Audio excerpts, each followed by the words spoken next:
dancing plague. Many people haven't heard of it, and if you are one of those people, you're going to learn about one of the most unsettling psychological crazes of all time. In 1518 Strasbourg, Germany, a woman began to dance in the middle of her town, and soon, others in the town, for an unknown reason, would come to join her. The woman who started it was Frau Trophia. When she began, she danced for 6 consecutive days before anyone joined her. The theory at the time was simply that the townspeople had a dance fever, but after months of a continuous and seemingly unending dance craze, the authorities began to realize it was something much worse. The dancing hysteria began with Frau going out into the middle of the street and dancing uncontrollably.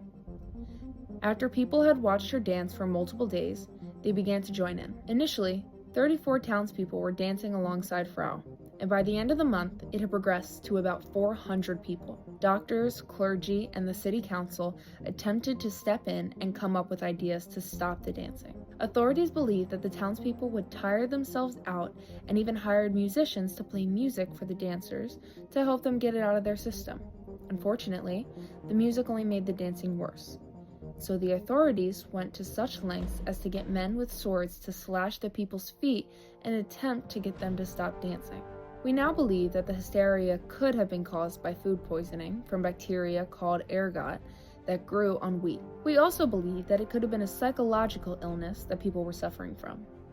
In this region of Germany in 1518, many people were starving, and it is possible they were suffering from a sort of stress-induced psychosis.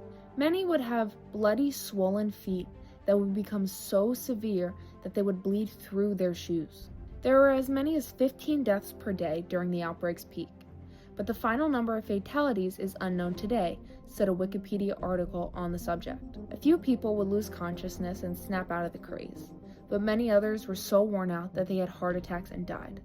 The lucky few that were still standing towards the end of the craze were pulled away from the dance by authorities. They began to snap out of it, and after that, many of the other townspeople also snapped out of it.